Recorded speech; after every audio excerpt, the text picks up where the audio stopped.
Bueno, queridos compañeras y compañeros, Ángel me motivó. Algunas de las cosas que no iba a decir las voy a decir. Así que buenos días, Pedro, José Luis, Ángel, ánimo, ánimo a todo el mundo, Micaela. Ánimo porque tenemos un buen horizonte. Quiero empezar por decir que en el 79, cuando empezó la aventura municipal, la de la ciudad, en el 79 no estábamos en mejores condiciones. Eran distintas, pero peores. Por tanto, hay que levantar el ánimo. No estamos con mayores dificultades que en el 79, sino con dificultades diferentes. Y nuestra obligación para representar al socialismo democrático es, como decía Willy Brandt, iniciar nuevos caminos para buscar la justicia y la igualdad.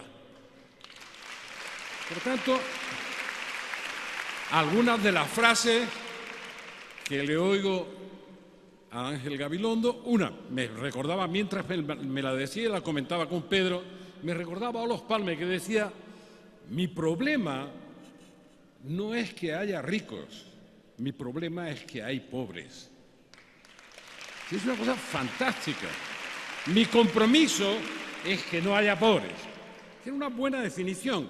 Y cuando él habla de la libertad para comprometerse. Pero la realización del ser humano, lo digo para tanto candidato y candidata joven, es el compromiso. Y mientras menos mercenario sea el compromiso, mientras menos se le pida a cambio, más realización personal existe y, por tanto, más libertad. Ese es el verdadero sentido del compromiso, el ejercicio de una libertad responsable y no mercenaria. No le pide nada a cambio. ¿Saben por qué están todos contentos y se suman a lo que dice Ángel Gabilondo? Porque su compromiso no es mercenario, porque no está pidiendo nada a cambio. Y a la vez se siente feliz porque quiere comprometerse. Y define la ciudad como lo que es. Es el primer espacio público que se comparte.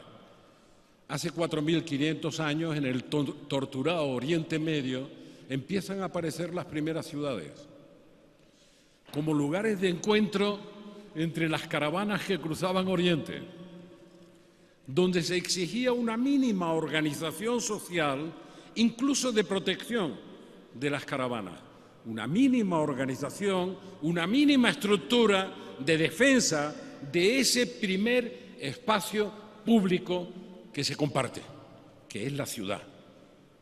La ciudad da nombre a ciudadano, claro. La ciudad hace al hombre libre, que se decía en la Edad Media, cuando se huía del rigor de la servidumbre de la gleba. Pero la ciudad como espacio público compartido es una ciudad en la que se dan, como en el otro gran espacio público compartido que es la comunidad autónoma o el conjunto de la nación, se dan intereses contrapuestos, ideas distintas, sentimientos de identidad también diferenciados. Y el arte de gobernar es capaz de hacer de todas esas diferencias de identidad, de ideas y de intereses algo sobre cuyo gobierno se beneficie a todos. Por eso a veces dicen: hombre, la política está muy despreciada, tanto que para hacer política hoy hay que decir que no se es político y recomendar a quien se presente que diga que no es político. Pues bien, la política se hace en la polis, y la polis es la ciudad, y el ciudadano es el que asume como tal un paquete de derechos y de obligaciones. No hay ciudadanía solo de derechos, hay también de compromisos y de obligaciones. Por tanto, eso usted no diga que es político, que es un ciudadano que pasaba por allí. No, si el ciudadano si asume sus deberes y obligaciones, forma parte de la polis. Y esa es la política. Otra cosa es el nivel de responsabilidad. Pero ahora no es que estemos en la época de lo racional. Yo nunca he creído que el hombre sea solo un ser racional. El ser humano, como dice Isaías Berlin, es razón, intuición, sentimiento, muchas cosas que no se pueden explicar, todo junto y mezclado. Pero claro, eso es una cosa y otra es la moda de la psicopolítica en la que estamos. Es peligrosa. Dice, ¿qué es lo que la gente querría oír? Aunque solo sea un sentimiento, eso es lo que digo. ¿Saben? Hace 20 años más o menos, yo llevo mucho, ya tengo 73, imaginaros. Hace 20 años hubo un gran lío porque había exceso de transfugismo, de gente que cambiaba con facilidad de camiseta cuando le convenía. Se iba de aquí para allá, de allí para acá, rompía una mayoría en un ayuntamiento, se iban de una comunidad autónoma dos y le quitaban el triunfo electoral a quien había ganado, etcétera, etcétera. Siempre con una mezcla bastarda de intereses, ¿verdad? ¿Verdad que sí? Bueno, pues entonces se demonizó. Todos los medios de comunicación estaban en contra del transfugismo. Ahora se ha vuelto a sacralizar. Ahora el que se va de una parte para otra está muy bien. Pero dentro de 2 años volveremos a pensar, ¿pero cómo? ¿Y este se fue porque de verdad lo convencieron otras ideas o lo convencieron intereses inmediatos? Esto va a ocurrir. Y es inevitable que ocurra. Pero verán, nuestra responsabilidad de poder ha nacido desde la ciudad hacia arriba. Es en la ciudad, en el municipio, donde nacen las raíces de la representación del socialismo democrático. Y así tiene que volver a ser. Es el primer compromiso con el espacio público compartido inmediato. Y a veces, cuando pienso en la destrucción que se produce por malas políticas, por ejemplo, del pequeño comercio que hace ciudad como espacio público compartido, de la desaparición de la plaza pública donde conviven los niños que pueden jugar y los ancianos que pueden sentarse al sol, y se sustituye, no tengo nada en contra, por grandes espacios privados, esas gigantescas moles que siguen siendo privados, que no forman parte de ese entramado de la ciudad que da origen al primer espacio de convivencia dentro de la diversidad, de la contradicción de intereses, de las distintas percepciones y de las distintas ideas. La ciudad tiene que ser convivencial. El otro día, hace 15 días, no sé, porque mi cabeza sigue siendo joven, mis años ya no lo son, pero mi cabeza sigue estando atenta a lo que pasa. Veía una encuesta del Centro de Investigaciones Sociológicas que decía el 80% de los ciudadanos todavía no sienten la recuperación. Y mi cabeza funciona como funcionaba hace muchos años, y el 20% restante no sintió la crisis. ¿En qué estamos? ¿Por qué? Porque ha sido mucha y muy fuerte la destrucción del tejido productivo, y sigue siéndolo en el momento en que estamos hablando. Y hay signos de recuperación, de los que presumen los gobernantes en exceso. Y también presumen estos aplaudidores del IBEX, que es delicado, ¿eh? Entonces, de pronto se fanatizan, contaminan al gobernador del Banco de España. Ahora es patriótico cargarse el sistema sanitario público de acceso universal o la educación pública y gratuita para todos. Eso es patriótico. Bueno, ahora cuando oigan hablar de ese tipo de patriotismo, péguense contra la pared y protéjanse. Por tanto, mire, les tocará desde la base, desde la convivencia en la ciudad, hasta la articulación autonómica y después la cohesión en el conjunto del país, les tocará reconstruir el proyecto. Dice, ya la crisis está detrás, ya estamos saliendo de la crisis y tal. Estaba hablando Ángel de la recuperación justa. Nos hemos hecho como país un poco más provincianos. Es uno de los efectos del nacionalismo galopante, que suele ser egoísta y excluyente. Entonces no miramos por encima de la frontera. Ahora no me estoy acordando de los presos de Venezuela, cuando me dicen, ¿cómo defiende usted a unos que piensan que son conservadores? Porque soy demócrata y me importa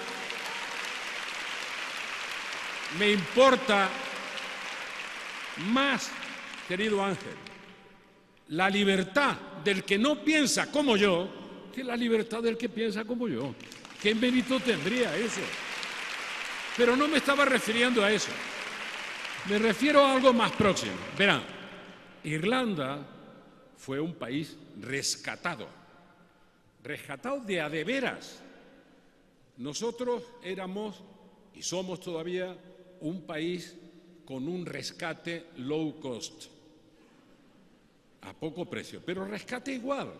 Por aquí venían los señores de la Troika igual, los de negro que decía Cristóbal Montoro, que Dios proteja. Dice, venían los hombres de negro a decirle a los funcionarios del Banco de España, que sabían mucho más que ellos, lo que tenían que hacer. Por eso de vez en cuando producen los destrozos que producen. Entonces, Irlanda va a crecer 3,5 puntos este año. Tiene una prima de riesgo más baja que la española y otra prima en otro lado que también le va bien. Y hemos conseguido un milagro.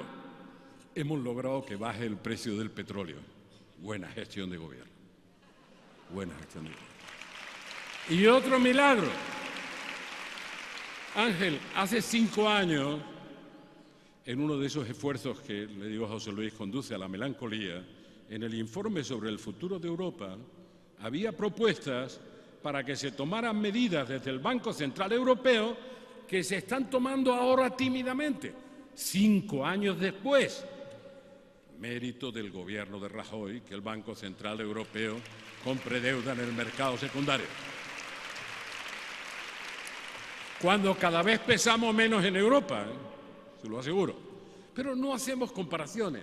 ¿Por qué? Porque no vemos por encima de nuestra frontera. No vemos lo que está pasando. Claro que nos viene muy bien para casi todo que el euro no valga, o que el dólar no valga menos que el euro, sino que se quede a la par que el euro. Todo eso es política interna. Eso se ha hecho aquí. O sea, ninguno de los factores que están incidiendo en esta tímida y frágil recuperación, además de injusta, está dependiendo de nosotros.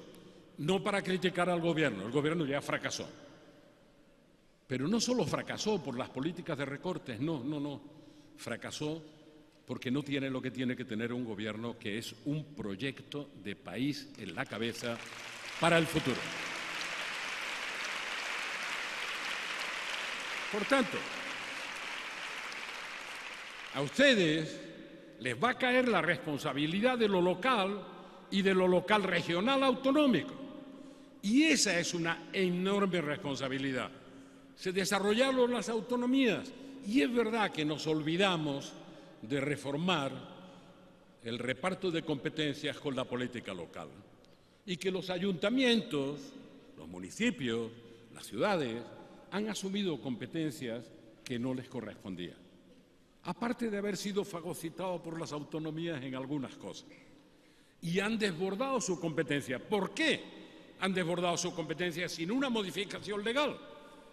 Porque el alcalde del municipio vive al lado del vecino y todo el día le pregunta de qué va esto. Por tanto, tiene que hacer todo lo que puede. Hay que pensarlo. En esta España en la que estamos viviendo en este momento, en el que parece que todo está entre los inmovilistas, los que se refieren a la gente corriente, sin decir cuál es la gente corriente, a las personas con sentido común, sin saber lo que es el sentido común, entre los inmovilistas y los liquidacionistas. Hay que hacer una política de reforma y de regeneración seria. Y os corresponde a vosotros empezar a hacerla. ¡A vosotros! ¿Por qué? Verá, estuve conversando con Ángel Gabilondo hace unas cuantas semanas, en uno de esos viajes que hago. Y una de las cosas que le comenté, en passant, en Francia, el liceo, es decir, la escuela pública secundaria obligatoria, se creó en 1812. Lo repito, 1812.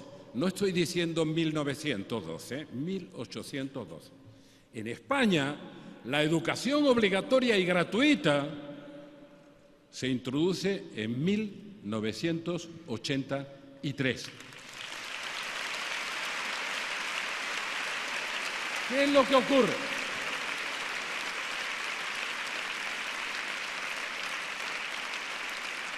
¿Qué es lo que ocurre? Que para hablar de educación hay que darle importancia a la educación. Y los franceses, que tienen muchos problemas, solo nos llevan más de 150 años de ventaja. ¿Saben lo que significa eso? Eso que me recuerda los comienzos de nuestra pelea política, ya por el 79, cuando algunos de mis compañeros de universidad, cuando en cada curso había 40, no crean que es que habíamos salido de la universidad y me decían, oye, ¿y si todo el mundo aprende a leer y a escribir, quién va a trabajar en el campo? Esa era la mentalidad. Eso de obligatorio para todo el mundo. Pues la responsabilidad de la educación y la responsabilidad de la sanidad va a recaer en las comunidades autónomas. Imagínense lo que digo. Y no la educación. Algunas veces me dicen, ¿haría la misma reforma educativa que en el 83? Digo, no, haría otra, con contenidos distintos, como es natural. Había otra. Ha pasado todo, hasta la revolución tecnológica, hasta la red, hasta Internet. Han pasado muchas cosas. Lo que sí haría es educación pública y gratuita para todos los niños y las niñas de España. Y cuando se concierte,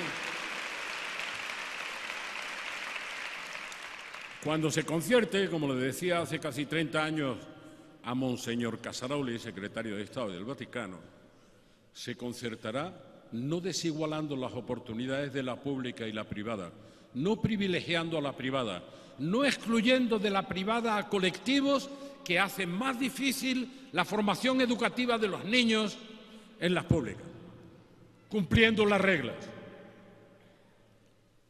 Y me preocupa la educación, me preocupa la formación profesional, se deterioró mucho. Me preocupa porque el principal desafío que tiene España es el desempleo, querido Pedro. Y esto de que se está recuperando muy rápidamente el empleo depende de cómo se mida, como todo. Claro, si el que trabaja 5 horas en una semana se borra de la lista de paro, pues lo borró de la lista de paro.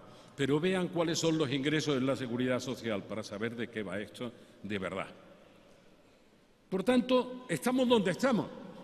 Y ojalá que la recuperación no sea tan frágil, sino que se consolide para poder participar en una recuperación que Ángel llamaba en esta tribuna justa. Pero mirad, habrá 2,5 millones, quizás 3 millones de personas que cronificarán su situación de paro si no somos capaces de ofrecerle una alternativa de formación profesional para el futuro, para las necesidades que tenemos en nuestro mercado de trabajo. Por tanto, no es la educación universitaria con el I+D+I, con la necesidad de impulsar la innovación. Es la educación desde la primaria, desde la escuela básica, desde la preescolar, hasta la formación profesional. Cuento muchas veces, y nadie quiere entender lo que digo, lo he contado muchas veces, me impresionaba mucho que Helmut Kohl, el canciller alemán que más duró, que Helmut Kohl clausuraba cada año los cursos de formación profesional, no los de la universidad. Iba a la entrega de títulos de formación profesional en Alemania, lo cual era un claro gesto de dignificación de lo que significaba. Y necesitamos esa formación profesional de excelencia. Y ahora, más que nunca, la continua, la que permitirá reciclar a trabajadores que están en paro de larga duración y no se podrán incorporar al mercado de trabajo. Tenemos muchas responsabilidades. Miren, parte de lo que hay que hacer es reconstruir lo que ya construimos y están deshaciendo en educación y en sanidad. Hay una cosa que es casi milagrosa.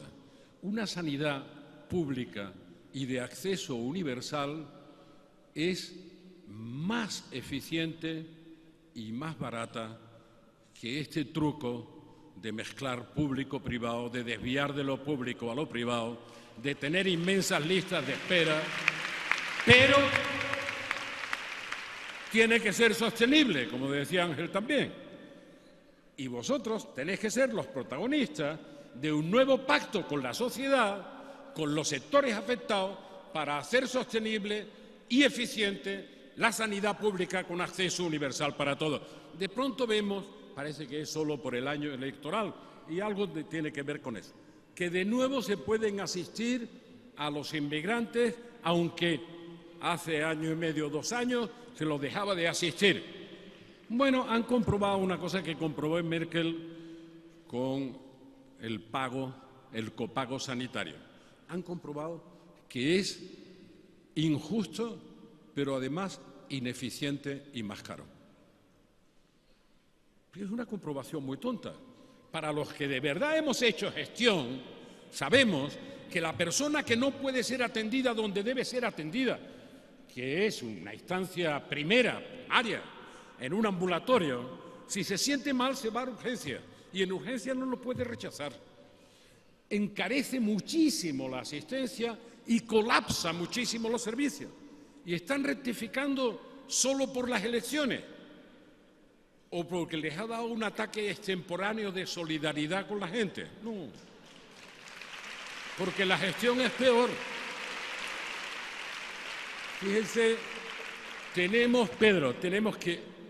con Pedro hablo muchas veces, y esta noche algunos se sorprenderán, me decían, en las primarias no lo voté a él, pero estoy a su disposición, es mi secretario general y a él voy a apoyar todo lo que pueda. Y eso es lo que pido como cultura de partido. Eso es lo que pido. Pero, digo,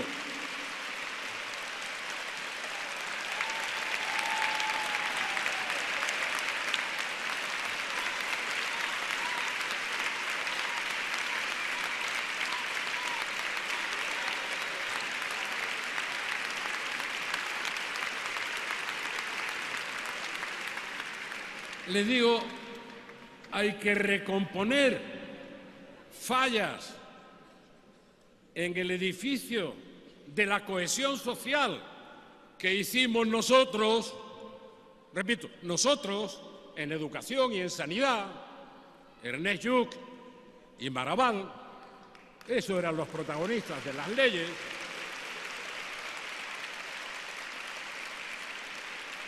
Recomponer el edificio mirando al siglo XXI. Yo soy partidario de la economía de mercado. Uy, qué mal suena eso ahora. Y he estado siempre en contra de la sociedad de mercado. Por tanto, no creo No creo que los ciudadanos sean una mercancía. El que confunde la economía de mercado con la sociedad de mercado nos lleva a las políticas económicas que estamos viviendo. Tenemos que recomponer la cohesión, va a ser una responsabilidad que está en los niveles autonómicos y locales. Con nuevos pactos, con los sectores concernidos, los educativos y los sanitarios, para darle eficiencia al sistema. No he dado más que una cifra o ni siquiera una he dado. Bueno, les daré una. A nosotros nos cuesta 10 puntos y medio, puede haber algún déficit, una sanidad pública de acceso universal. Estados Unidos se gasta 18 puntos de riqueza y hay más de 50 millones de americanos excluidos del sistema. Y cuando Obama, que saludaba a Castro y se encontraba en un pasillo con Maduro ayer, y cuando Obama trata de corregir eso, los intereses que se han creado, por eso me da miedo que siga avanzando la privatización de la sanidad, son tan fuertes que no hay manera de moverlo. No hay manera de moverlo.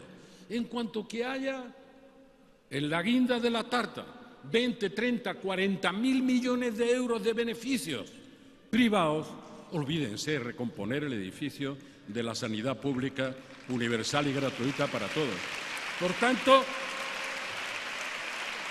Por tanto, tenemos prisa para hacer lo que se está deshaciendo y que hicimos nosotros.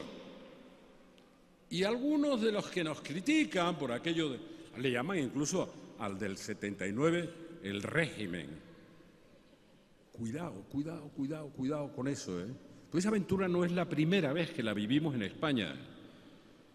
Es el mayor y el más largo periodo de convivencia libre y democrática desde la primera Constitución de 1812, pero eso que a veces camina en la psicopolítica de la decepción, del ataque al régimen, eso hundió muy rápidamente a la Segunda República. Muy rápidamente. Cuando, Ángel, algunos intelectuales hicieron aquella frase, no es esto, no es esto. No era esto lo que esperábamos. Y lo que llegó fue el chiquitito 40 años de dictadura. ¿Eran esto lo que esperaban? Claro que hay que regenerar las instituciones. Y para regenerarlo lo primero que hay que hacer es no instrumentalizarlas en la lucha partidista, que es lo que está ocurriendo. Algunas veces se sorprenden los compañeros cuando digo que la peor crisis de la democracia se produce cuando ha ocurrido en todos los procesos democráticos en Estados Unidos, cuando ocurre ese fenómeno que se llama el gobierno de los jueces. Primero se instrumentaliza la justicia. Eso se llama la judicialización de la política. Empezaron los primeros síntomas en el 89. Los retratos los ponéis vosotros. Y después, cuando se practica mucho, se politiza la justicia. Y los jueces deciden qué tienen que hacer los políticos. Por tanto, hay que fortalecer a las instituciones y la mejor manera de fortalecerlas es no instrumentalizarlas. No instrumentalizar la agencia tributaria, no instrumentalizar la justicia, no instrumentalizar la policía. Se empiezan a instrumentalizarla contra el adversario político y después se usan contra el enemigo político, que es el compañero de partido. Eso es lo que estaba pasando en Madrid. Eso. Por tanto, Pedro, además de darte la palabra, te voy a dar todo el apoyo que quieras. No voy a ser impertinente, me tomo en serio lo del jarrón chino grande en apartamentos pequeños. Os toca a vosotros y tú vas a tener todo mi apoyo. Decía que hay que recomponer y también hay que hacer proyectos nuevos. Hay que definir nuestro futuro. La economía está excesivamente financierizada y crea desigualdad como modelo. el modelo económico de la globalización crea desigualdad en China, en Dinamarca, en Estados Unidos y en España. Y hay que recomponer un modelo nuevo capaz de generar más igualdad de oportunidades y más justicia. Ya sé que a veces os choca lo que digo, pero yo lo digo y lo pensáis. Como ya no tengo mando en plaza, haced lo que queráis responsablemente. Pero yo lo digo. La dignificación del trabajo dependiente, del trabajo asalariado, solo se va a producir cuando una parte sustancial del salario esté ligada a la productividad. Acordaros de lo que os digo. Si no, la política salarial se decidirá a la baja y cada vez más a la baja. Y eso sencillamente no es soportable. Ni siquiera hace sostenible la recuperación económica. Nosotros, como país, durante años vamos a seguir dependiendo en el 70% de la recuperación de lo que pase dentro de nuestro país. Por tanto, del consumo. ¿Y cómo va a consumir quien no llega a una renta suficiente para sobrevivir, aunque tenga un trabajo? Por tanto, tenemos que repensar nuestras propuestas en serio y abrirnos en un diálogo con la gente que está pensando en esto, en un diálogo por la sanidad, por la educación y por políticas económicas eficientes y competitivas que nos permitan añadir valor para seguir manteniendo la cohesión social. El mejor mecanismo de redistribución del ingreso sigue siendo las políticas sociales. Pero nadie hará buenas políticas sociales si no tiene una economía eficiente y competitiva. Que no os engañen, nadie lo va a hacer. Estos que distribuyen sin crear llevan a la pobreza. Venezuela ha despilfarrado solo en exportaciones de petróleo 800.000 millones de dólares. Y hoy hay cartillas de racionamiento como lo hubo en el periodo especial de Cuba entre el 92 y el 95. Lo que pasa es que en Cuba 1 kilo de arroz para cada familia, salvo para la nomenclatura, era 1 kilo de arroz para cada familia. En Venezuela, 1 kilo de arroz para cada familia significa, si llega, 1/4 de kilo y 3/4 de kilo en el mercado negro. En lo que llamábamos en España, solo los viejos me van a entender, el extraperlo. El extraperlo. Que acabo de recordarle, con eso termino, a Ángel Gabilondo, que es una palabra que solo se empleaba en España. Y todavía me preguntan en el extranjero, cuando hay crisis alimentarias como esa en el país de los más ricos del mundo en recursos como Venezuela, no como nosotros, que somos pobres de solemnidad, que el único recurso del que disponemos es la gente. Y por eso tenemos que cultivarla, por eso tenemos que educarla, mantenerla sana y cuidarla. Pero ellos son muy ricos. Y me preguntan, oye, ¿y eso del extraperlo, por qué se llama extraperlo? Digo, porque hubo 2 espabilados, uno se llamaba Strauss y el otro se llamaba Perlo, de apellido, y crearon una sociedad que se llamaba Strauss and Perlo. Y esos compraban los alimentos básicos del racionamiento y los vendían en el mercado negro 10 veces más caro. Ese es el origen del extraperlo. Por tanto, nosotros tenemos que reconstruir y proyectar para el siglo XXI. Y proyectar a base de innovar, proyectar a base de insertarnos con ventaja en la economía global y contribuir a cambiar el modelo. Europa no está en el modelo de una economía que se adapte a la globalización en serio. Europa lleva años cometiendo errores en la lucha inmediata contra la crisis, pero también en las políticas estructurales post-crisis. Si hay alguna respuesta, si la hay, será de los socialdemócratas, Pedro. Así que ponle las pilas y ponte las pilas y mucho ánimo, aquí me tenéis.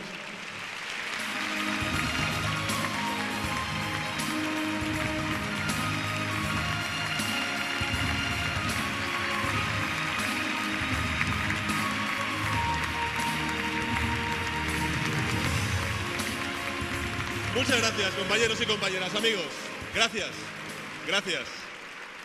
Gracias, gracias a todos y a todas por venir a compartir con nosotros este fin de semana en Madrid de la conferencia municipal del Partido Socialista. Y gracias, Felipe.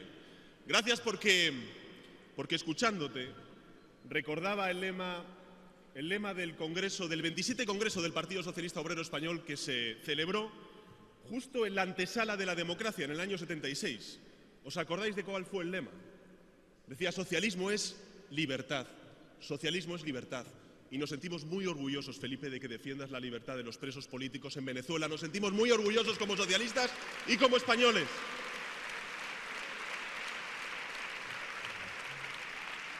Y gracias también, me vais a permitir que haga algo de patria, Ángel. Gracias, Ángel. Gracias porque estoy convencido de que contigo y con Carmona vamos a hacer que Madrid sea la vanguardia de ese gran cambio seguro que necesita España y que vamos a liderar los socialistas este año 2015. Mirad, yo sé que es muy difícil porque estoy aquí con concejales, con concejalas, con alcaldes y alcaldesas que consideráis que vuestra localidad es la mejor para vivir. Pero yo nací en Madrid, crecí en Madrid. Mis hijas nacieron y crecen en Madrid. Y se me ocurren pocos lugares tan buenos para vivir como Madrid. Y por eso ya va siendo hora de que tengamos políticos y políticas que sirvan a Madrid y no se sirvan de Madrid. Necesitamos políticos que gobiernen para la mayoría.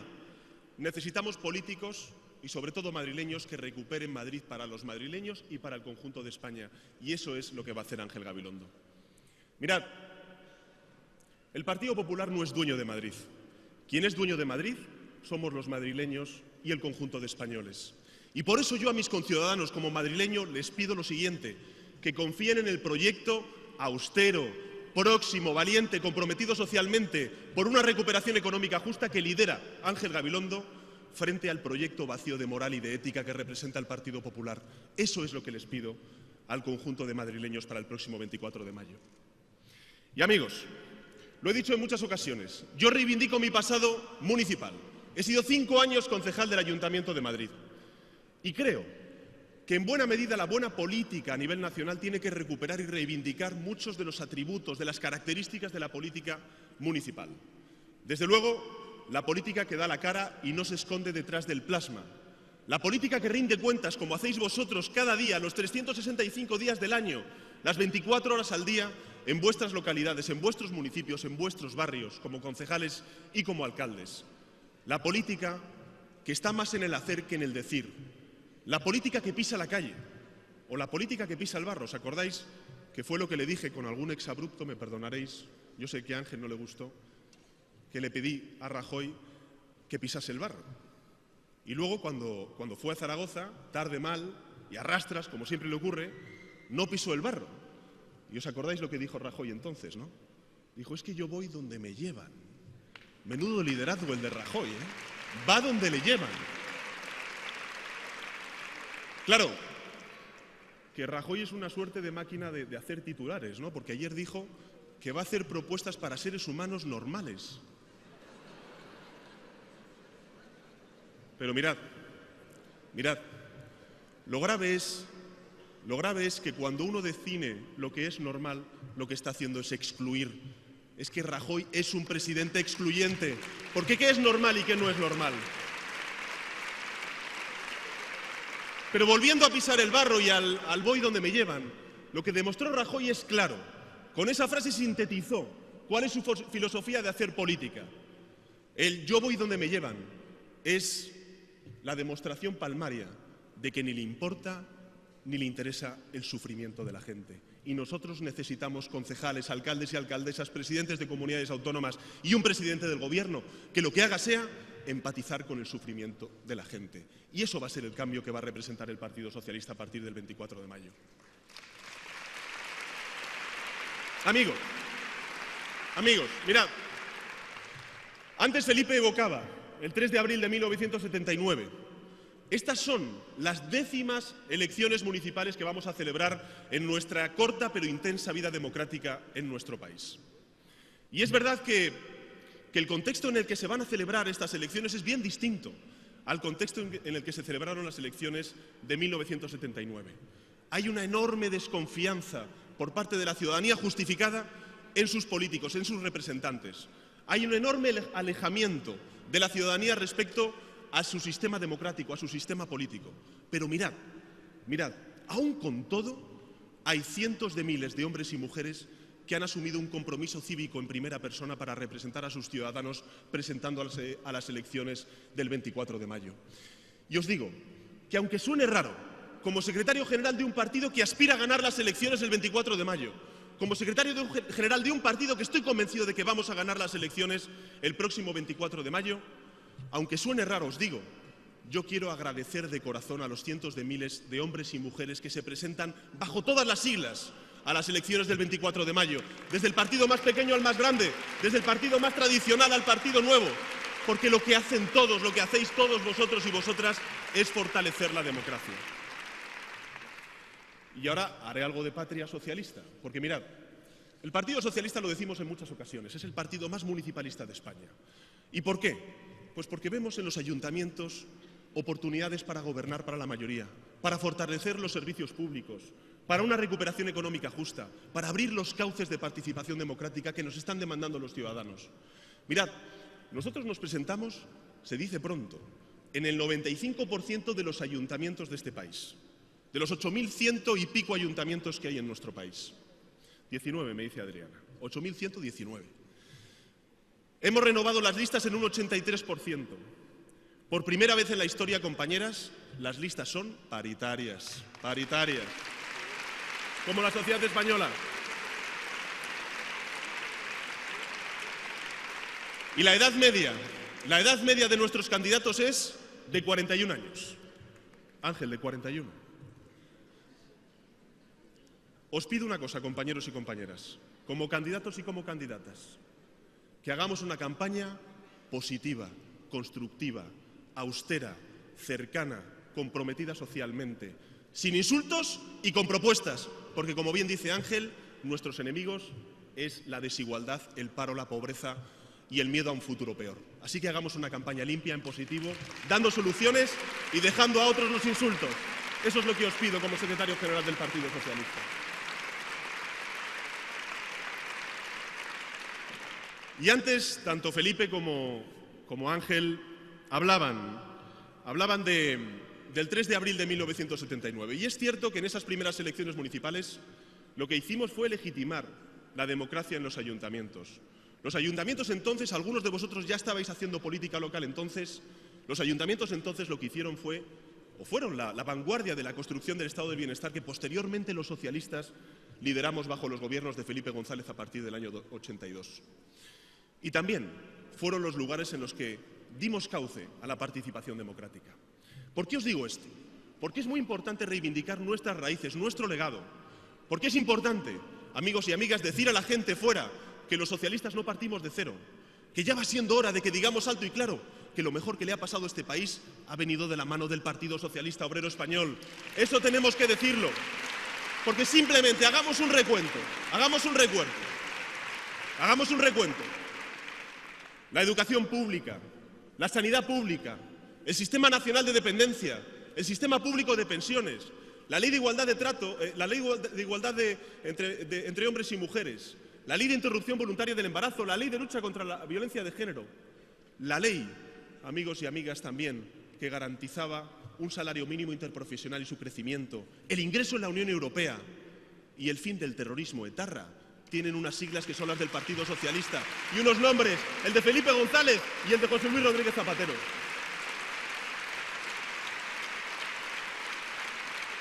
Y es cierto, como bien ha dicho Felipe en su intervención, que tenemos que reconstruir, que tenemos que adaptar nuestro país a la sociedad del siglo XXI, tener muy claro que pertenecemos a la Unión Europea, tener peso en la Unión Europea y sobre todo estar incardinados en la nueva globalización que se está construyendo, más allá y huyendo del provincialismo del Partido Popular. Pero es cierto que tenemos que dar ese salto de modernización en lo económico, en lo social y en lo político. Y para dar ese salto y que ese salto sea exitoso, es fundamental que pisemos, amigos y amigas, en tierra firme. Y el Partido Socialista tiene los valores, las ideas, los proyectos y los equipos renovados y sobre todo las ganas de liderar ese cambio seguro que necesita España. Por eso yo estoy convencido de que vamos a ganar las elecciones el próximo 24 de mayo. Y mirad, cuando empezamos las precampañas, siempre los ciudadanos se acercan a los políticos y nos dicen, oye, ¿cuál es la esencia del proyecto socialista? A mí esto me pasó hace unas semanas, me llamaron de mi antiguo instituto, del Instituto Ramiro de Maeztu, para dar una charla a unos chavales que tenían, o que tienen 17 años y que van a cumplir 18 años y van a votar por primera vez en las elecciones municipales y autonómicas del 24 de mayo. Y me decían, la pregunta del millón, aquí que hay muchos candidatos y candidatas, estoy convencido de que os va a pasar lo mismo, si no os ha pasado ya. Me decían, oye Pedro, ¿por qué hay que votar al Partido Socialista y no votar a otras formaciones políticas? Bueno, en el fondo, hay que votar al Partido Socialista para que el futuro de esos chavales no dependa de la cuenta corriente de sus padres. Esa es la esencia del Partido Socialista. Si nosotros somos algo, es el partido de la igualdad social, el partido de la igualdad territorial. Por eso nos presentamos, Antonio, en el Ayuntamiento de Madrid y en el pueblo más pequeño de España. Y somos también, amigas, José Luis, el partido de la igualdad de género. Y no vamos a permitir este mercadeo indecente del Partido Popular para calmar a la derecha más extrema, recortando las libertades y los derechos de las mujeres españolas. No lo vamos a permitir. Con los derechos y las libertades de las mujeres no se juega. Y esa es una causa de todos, amigos y amigas. Así que, como candidatos, os propongo que invirtamos los términos de la pregunta. Que no digamos por qué hay que votar al Partido Socialista, por qué hay que respaldar al Partido Socialista, sino por quién hay que respaldar al Partido Socialista. Hay que respaldar al Partido Socialista por aquellos jóvenes, más de 400.000 jóvenes, que han emigrado y a los cuales vamos a repatriar con planes que den oportunidades que ha negado el Partido Popular. Hay que respaldar al Partido Socialista por aquellos mayores de 50 años parados de larga duración a los cuales el Partido Popular ha suprimido la prestación social y que nosotros vamos a restituir en cuanto lleguemos al gobierno. Hay que votar al Partido Socialista para garantizar la cohesión territorial en el medio rural. Y hay que garantizar también los derechos y las libertades de las mujeres. Y hay que votar y respaldar al Partido Socialista para que nuestros hijos e hijas tengan un futuro mejor al nuestro. Por eso hay que apoyar al Partido Socialista. Mirad, el cambio seguro es claramente gobernar para la mayoría. Antes Felipe lo decía, el Partido Popular se ha demostrado algo. Mirad, en 3 años y medio, desde el año 2011, no ha habido una mayor concentración de poder como lo que ha tenido el Partido Popular y las enormes oportunidades que ha podido tener para transformar España. Pero el problema es de base, el problema es que no tenían un proyecto de país. Y lo hemos visto, por cierto, en las elecciones andaluzas. Y lo hemos visto además en estos 3 años y medio de gobierno de Mariano Rajoy. Mirad, han intentado confrontar a extremeños con andaluces, a andaluces con catalanes, a valencianos contra catalanes, a madrileños contra catalanes. Estos que van diciendo que defienden la Constitución y que día sí día también en el Consejo de Ministros todos los viernes lo que hacen es fracturar socialmente y territorialmente este país. Por eso tenemos que articular ese proyecto de país. Y aquí es lo que me estoy refiriendo. Mirad, es evidente, lo ha dicho Ángel, lo ha dicho Felipe, todos lo compartimos. Aquí hay que hacer grandes reformas en lo educativo, en lo energético, en la fiscalidad, en el mercado de trabajo y también en la reforma constitucional. Y para ello necesitamos del concurso, necesitamos del apoyo, de la complicidad de los ayuntamientos y de las comunidades autónomas. Porque si queremos reformar nuestro sistema educativo, necesitaremos ayuntamientos comprometidos con la educación pública, cediendo suelo para poder construir los colegios públicos. Si queremos reformar nuestro sistema universitario y hacerlo líder en el mundo, no solamente en Europa, sino en el mundo, como aspiramos los socialistas, necesitaremos también del concurso de los presidentes de las comunidades autónomas y también del concurso de un gobierno de España que, yo os aseguro, derogará la LOMCE y aprobará una ley de educación que garantice la igualdad de oportunidades en la educación. Cuando hablamos de reforma energética, ¿de qué estamos hablando? Cuando hablamos de reforma energética estamos hablando de reducir la factura de la luz de los empresarios y también de nuestras familias. ¿Y de qué estamos hablando en consecuencia? Estamos hablando de rehabilitar viviendas, de eficiencia energética, de renovación urbana, de lucha contra la pobreza energética. Y todo eso tiene que ver con los ayuntamientos y con las comunidades. Cuando hablamos de nuestra reforma del mercado de trabajo, como bien dice Felipe, de crear empleo digno, de crear buen empleo con el que poder llegar a fin de mes, ¿de qué estamos hablando?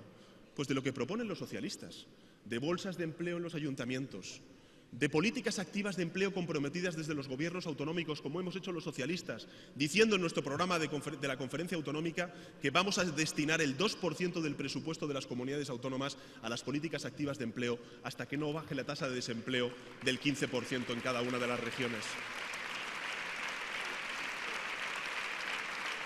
Y también tiene que ver con la dichosa reforma laboral. Mirad, en muchas ocasiones cuando yo escucho a Rajoy hablar de las bondades de la reforma laboral, de lo bien que marcha la economía, lo que me pregunto es lo que os preguntéis muchos de vosotros. Pero ¿con quién habla esta gente?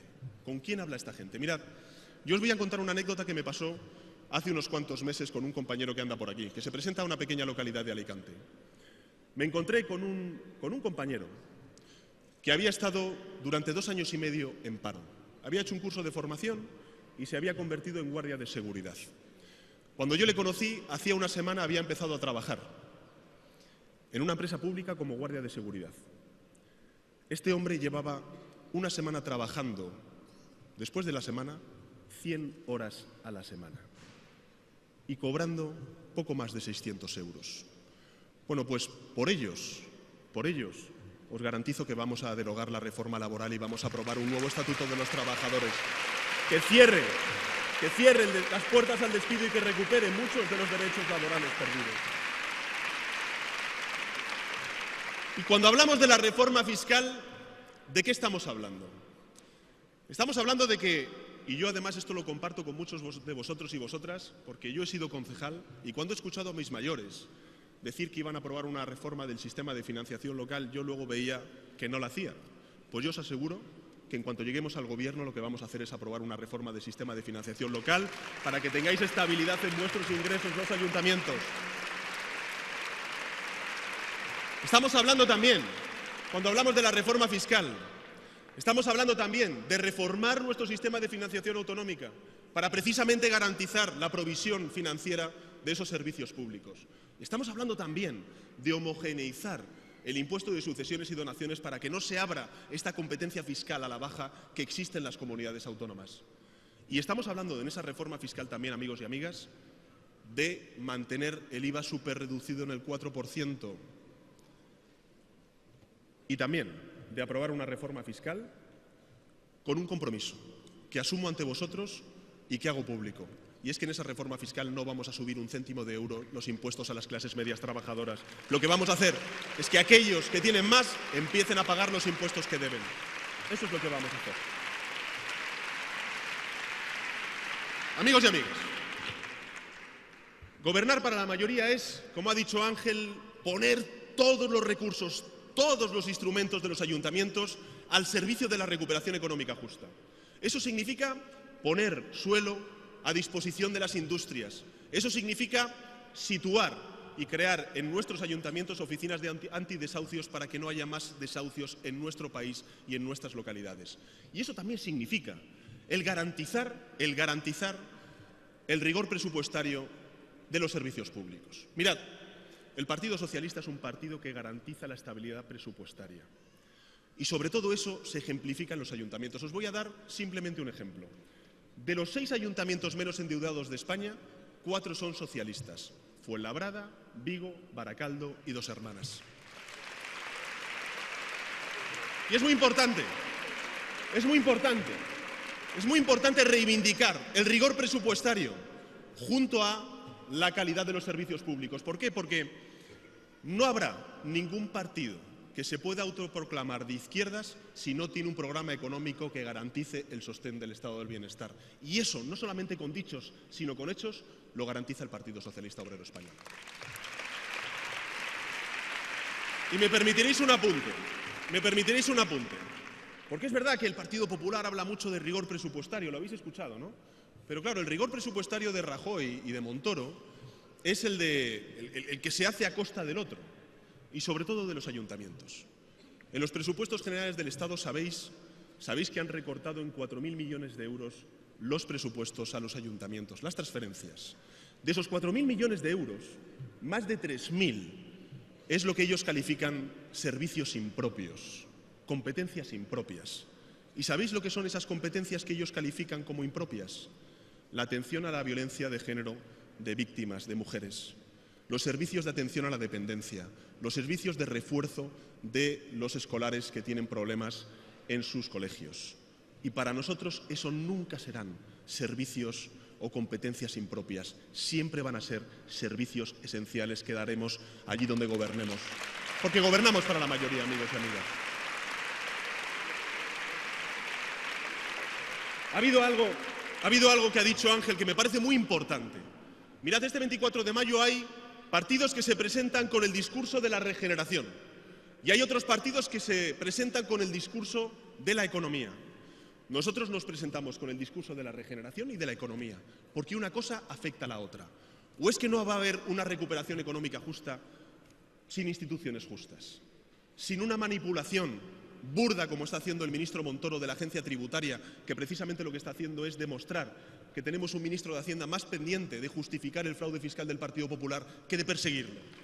¿O es que no va a haber una recuperación económica justa haciendo una separación clara, nítida, del poder judicial respecto al poder político? ¿O es que no va a haber una recuperación económica justa si tenemos hasta incluso medios de comunicación públicos de calidad, independientes y objetivos? Me hizo gracia porque hace unos días escuché a la señora Sáez de Santamaría, la vicepresidenta del Gobierno, decir en la rueda de prensa del Consejo de Ministros que la Radio-Televisión Española, José Luis, la de hoy, es independiente y plural. Vamos a dar un aplauso a los medios de comunicación y sobre todo a los profesionales de la Radio y Televisión Española, porque a partir de noviembre volverán a tener un gobierno que respete su independencia y su profesionalidad, como hizo José Luis cuando era presidente del gobierno. Por tanto, regeneración y crecimiento y economía es lo mismo, y eso es lo que tenemos que tener claro. Y termino con una apelación a algo que ha dicho Ángel y que yo me siento muy identificado con ello. Y es el pacto entre generaciones. Mirad, mis padres me tuvieron muy joven, cuando tenía mi madre 20 años y mi padre tenía 22 años. Y yo recuerdo aprender a montar en bicicleta en el parking del campus de Somosaguas, cuando mi padre estaba estudiando económicas en la Complutense ya algo talludito. Y mi madre igual. Y para todos aquellos que sois personas con experiencia vital, estoy convencido de que recordáis el pacto entre generaciones que firmamos los gobiernos socialistas al principio de la democracia. Era un pacto entre generaciones muy sencillo, que decía lo siguiente: que si se estudiaba se podría encontrar un trabajo digno, que si se trabajaba se podría cobrar un sueldo digno con el que poder llegar a fin de mes, que si se pagaban impuestos, a cambio se iban a percibir unos servicios públicos de calidad. Un pacto entre generaciones que decía a aquellos que somos padres y también que somos hijos, que nuestros padres cuando se retiraran iban a tener una pensión digna y también que nuestros hijos iban a tener un futuro mejor al que nosotros tuvimos cuando éramos niños. Bien, ese pacto entre generaciones hoy la derecha lo está rompiendo con sus políticas. Hoy con 20 años no se trabaja en este país. Con 30 años, si se tiene la suerte de trabajar en España, es sin protección social. Con 40 años se es falso autónomo. Con 50 años se corre el riesgo cierto de estar prejubilado o estar en paro.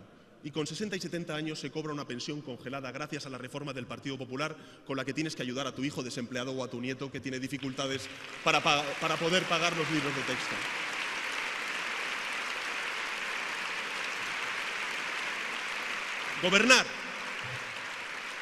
Gobernar para la mayoría es lo que hizo Felipe González, es crear la España de los derechos. Gobernar para la mayoría es hacer lo que hizo José Luis Rodríguez Zapatero, crear la España de las libertades. Y gobernar para la mayoría será lo que hagamos nuestra generación, crear la España de las oportunidades. Eso es lo que vamos a hacer desde los ayuntamientos. Así que, amigos y amigas, hagamos una campaña limpia, próxima, austera, rigurosa y, sobre todo, sin descalificaciones y con propuestas. Y si lo hacemos, estoy convencido de que ganaremos las elecciones el 24 de mayo. ¡Ánimo a ganar y a trabajar!